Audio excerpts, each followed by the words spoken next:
Welcome to my How Healthy Are You weekly educational podcast. My name is Dr. Thomas Brewer. I'm a PhD chemist and nutritional blood microscopist. Today is September 13th, 2021, and this is podcast number 101. So today I'm going to be talking about intermittent fasting mistakes and a little bit of basic information about intermittent fasting and why you would even do it. So as a review, intermittent fasting means you're going to eat most of your meals, or essentially all of your food, in the course of somewhere around 10 hours or less per day. So somewhere between perhaps 6 to 10 hours during the day. Now, the rest of the time you're not going to be eating. 8 of those hours are sleeping. So what commonly happens is people that are doing intermittent fasting are going somewhere around 12 to 14 and possibly 16 hours a day without eating. So they're just crunching their food intake into a smaller time window. Now, often intermittent fasting is combined with keto.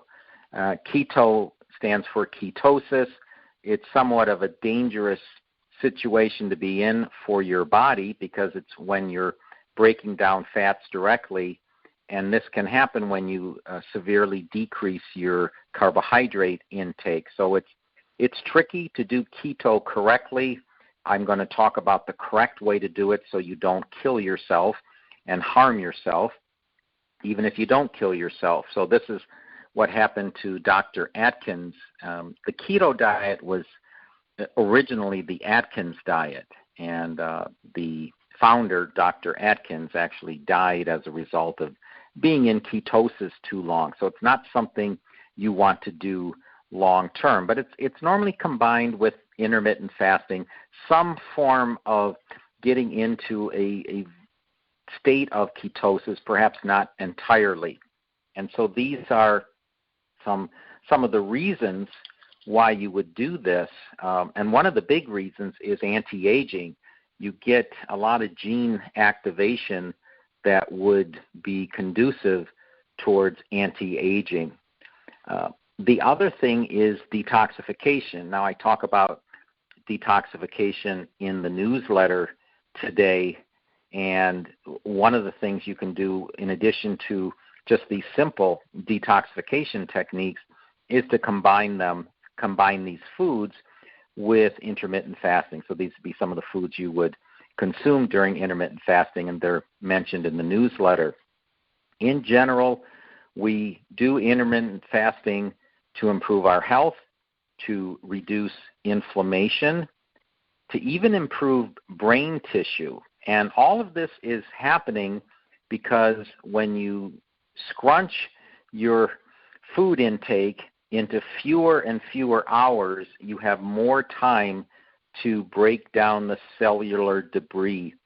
So that's the whole point of doing this. And you do this normally when you sleep, but you can also do this when you're awake as long as you're not eating all the time.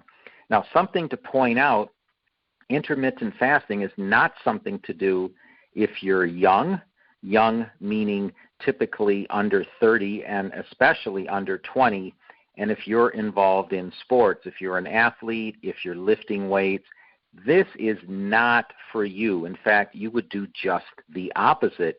You would try to eat all the time throughout the day. In fact, bodybuilders will get up in the middle of the night in order to eat just so that they're not cannibalizing their muscles. They want to stay in this anabolic state where they're continuously adding muscle tissue. But as we age, that's not the priority. There's a bigger priority on reducing inflammation and breaking down this cellular debris. Okay, so it's sometimes known as cellular autophagy, but it's kind of easier to remember. It just breaks down. So a couple of the common mistakes with intermittent fasting And actually the biggest mistake is people start too quickly.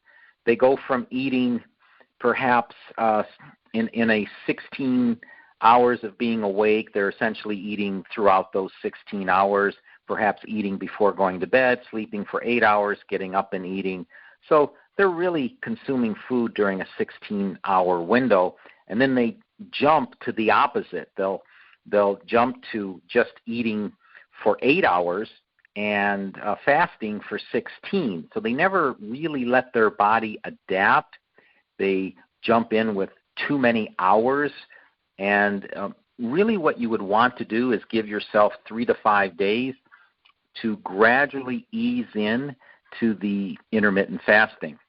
If you jump in too fast, you're going to get irritated, you're going to be very hungry, and you're just going to give up. So if you're new to intermittent fasting and you're the right age, right, so somebody that is older, preferably in their 40s, 50s, 60s, and someone that would benefit from perhaps losing a little bit of fat weight. So that's why there would be this little combination of doing intermittent fasting with keto, some sort of minimal version of a keto diet.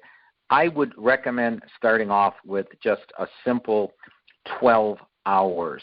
So essentially, perhaps you're awake 16 hours, but you're not eating 4 of those hours. And the easy way would be the 4 hours before bed.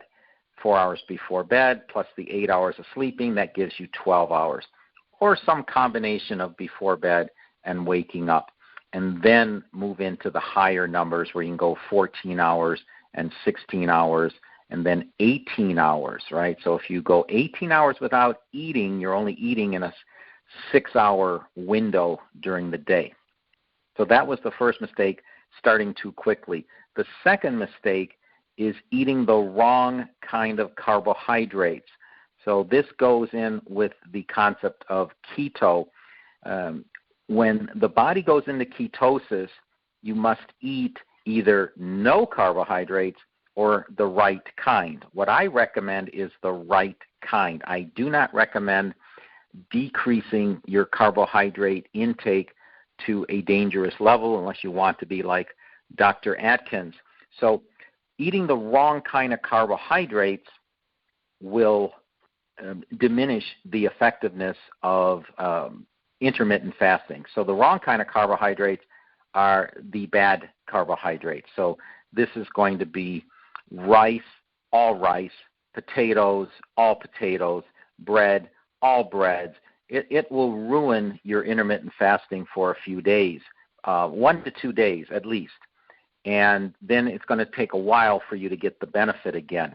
So don't do that. How about fruit? Well, fruit is tricky.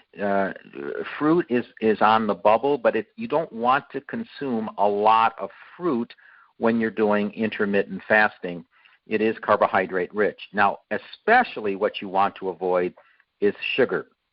Anything with sugar, like ketchup and barbecue sauce, and adding sugar to food and eating foods that have sugar in them, which is just about everything you buy in a package, those are bad. And the right kind of carbohydrate is vegetables. The vegetable-sourced carbohydrate is what you want, and you can eat as much as you want.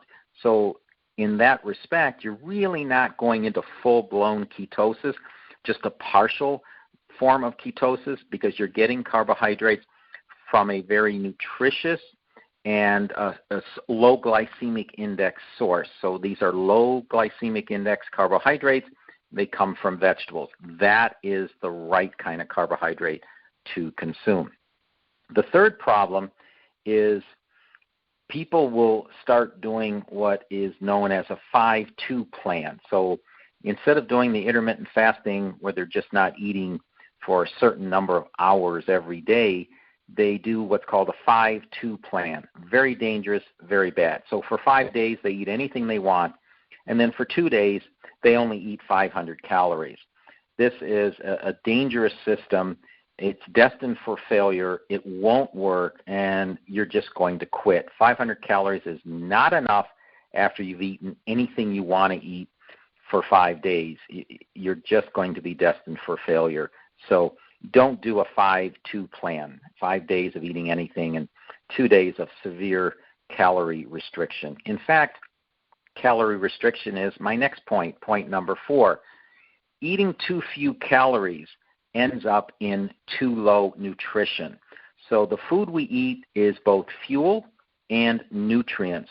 So when you don't eat enough food, you don't get enough calories, you don't get enough nutrients. And getting back, where do we want to get our food? Vegetables, salads, raw, slightly cooked vegetables.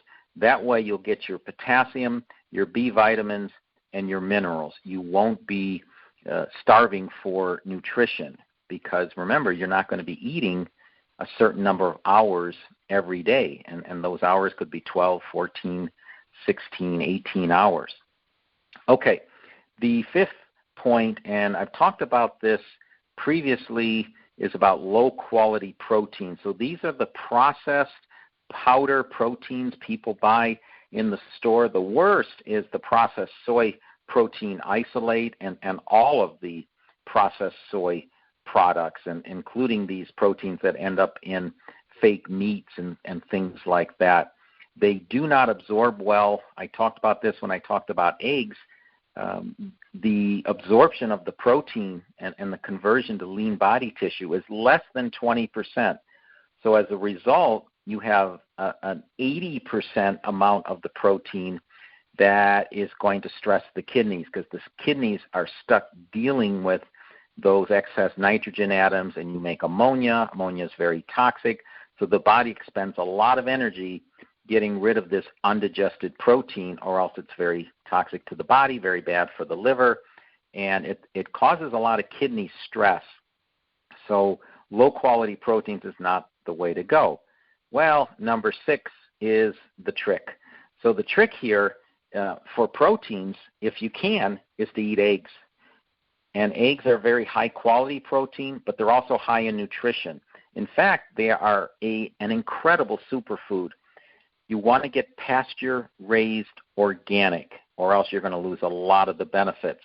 And something I tell people is, just as for instance, let's say the pasture-raised organic eggs are an extra $3 a dozen, and you don't want to spend the $3.